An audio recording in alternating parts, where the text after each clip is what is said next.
అనవసరం అయింది అసలు. ఇది రెండోసారి ప్రూవ్ అవుతుంది. అంతకుముందు ఓదార్పు యాత్ర, ఆ తర్వాత పాదయాత్ర, ఇప్పుడు ఏ యాత్ర లేకపోయినా బెంగళూరు యాత్ర. నేను మాత్రం అసెంబ్లీకి వెళ్ళను. అయితే ఒక చిన్న ఇదండి, అంటే వరప్రసాద్ గారు చెప్పిన దానికి నేను ఒకటి యాడ్ చేస్తున్నా. అంటే ఆర్టికల్ 101 డీల్స్ విత్ అంటే డిస్క్వాలిఫికేషన్. బట్ ఆర్టికల్ 194 ఏంటంటే అది కేవలం యాబ్సెన్స్ అనమాట. యాబ్సెంట్ అయితే 194 అట్రాక్ట్ అవుద్ది. దానికి ఏమో నోటీస్ ఇవ్వాల్సిన అవసరం కూడా లేదు. ఆటోమేటిక్గా డీమ్ టు బి వేకెంట్ అనమాట. అంటే అసలు ద క్వశ్చన్ డజంట్ అరైజ్. అంటే స్పీకర్ నోటీస్ ఇవ్వటం, అది ఇందాక వరప్రసాద్ గారు చెప్పింది, దట్ ఈస్ డిఫరెంట్. అది ఏంటంటే యాంటీ డిఫెక్షన్ కావచ్చు, ఇంకేదన్నా కావచ్చు. అయితే ఇక్కడ మాట్లాడుకోవాల్సింది ఏంటంటే, ఇవాళ అసెంబ్లీ అనేది వారు చెప్పినట్టుగా it is a temple of democracy అంటాం. అందులో ఉండేటువంటి రిప్రజెంటేటివ్స్, ప్రజాప్రతినిధులు అందరికీ ఆదర్శంగా ఉండాలి. కానీ ఇక్కడ ఏం చేస్తున్నారు, మీకు ఎప్పుడైతే వాళ్ళు దొంగచాటుగా వెళ్ళి సంతకాలు పెట్టారని చెప్పారు కదా, స్పీకర్ గారు చెప్పారు. కాబట్టి అసలు వాళ్ళ మీద అంటే డిస్క్వాలిఫికేషన్ ఇంకొక గ్రౌండ్ ఉంది, మోరల్ కోడ్ ఆఫ్ కాండక్ట్ ఉంది. మోరల్ కోడ్ ఆఫ్ కాండక్ట్ మీద డిస్క్వాలిఫికేషన్ చేసేటువంటి ప్రొవిజన్ కూడా ఉంది. ఇది 101 హౌస్లోకి రాకుండా. ఇప్పుడు ఇది అంతే కదా.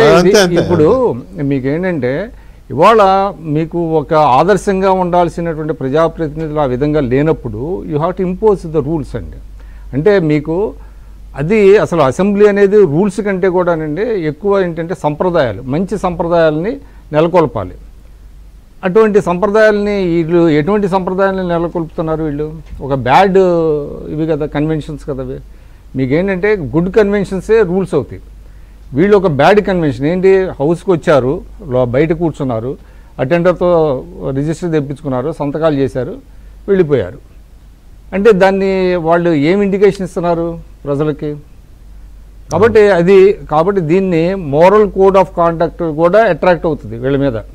ఎందుకంటే సభలోకి వచ్చారో లేదో మీకు ప్రత్యక్ష ప్రసారాలు ఉన్నాయి కదా, వాళ్ళు ఎక్కడ కూర్చున్నారు, వాళ్ళ సీట్లో డిజిగ్నేటెడ్ సీట్లో వచ్చి కూర్చున్నారా లేదా అనేది కూడా ఎగ్జామిన్ చేయొచ్చు. అది ఎందుకు ఇదంతా మనకి ఎందుకు ఇంత చెప్పాల్సి వస్తుందంటే, వాళ్ళు ఒక ఆదర్శంగా ఉండాల్సినటువంటి వాళ్ళు ప్రజల సొమ్ముతో అవన్నీ అంటే వాళ్ళకు ఉండేటువంటి ప్రివిలేజెస్ అన్ని పొందుతున్న వాళ్ళు కనీసం వచ్చి ఒక గంటో అరగంటో అసలు కూర్చునే ఓపిక లేనప్పుడు మీకు ఎందుకు ఎమ్మెల్యేలుగా ఉండాల్సినటువంటి అవసరం ఉంది?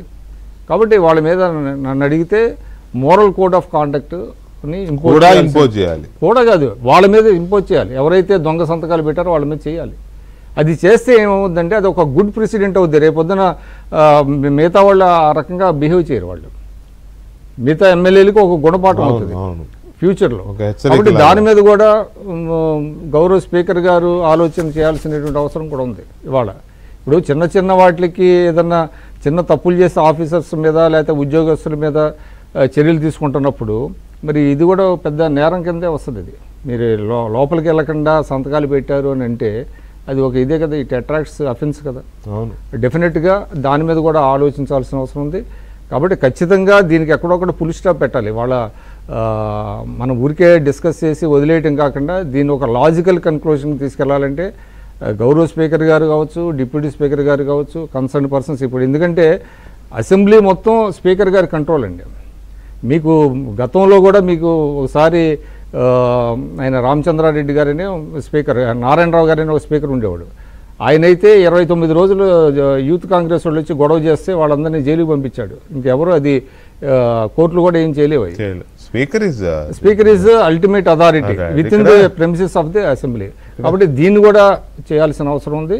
ఇంకోటి ఏంటంటే ఇందాక నారాయణ రెడ్డి గారు చెప్పినట్టు ఆయన happen to be from Nellore కాబట్టి మన నల్లపురెడ్డి శ్రీనివాసులు గారిది ఒక రికార్డు ఉంది.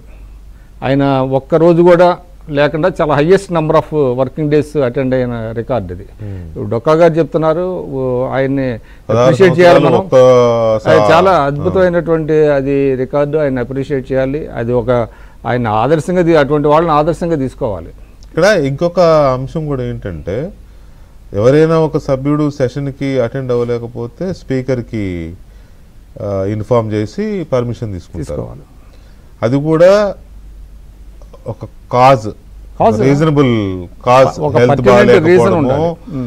లేదా ఏదన్నా దేశ పర్యటనకు వెళ్ళడము, సంథింగ్ ఏదో ఒక కారణం చెప్పి నేను ఇట్లా రాలేకపోతున్నానని స్పీకర్కి గౌరవప్రదంగాను plus as per rule information ఇస్తారు.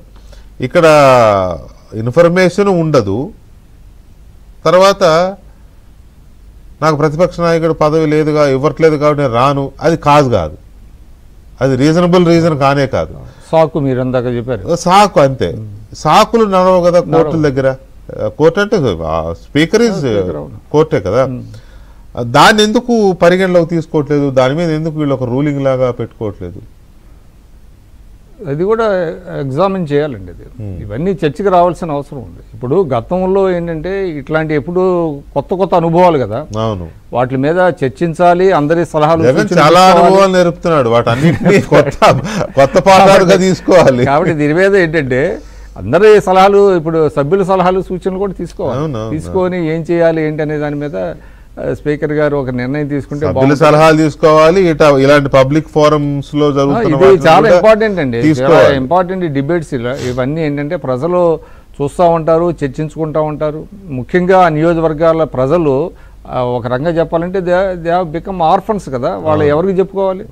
వెళ్ళి మా సమస్య ఉందండి, పలానా సమస్య ఉంది, ఎవరికి చెప్పుకోవాలి, ఎవరు రిప్రజెంట్ చేస్తారు? రైట్. డొక్కా గారు, స్పీకర్ గారికి ఇన్ఫర్మేషన్ ఇవ్వకుండా గౌరవ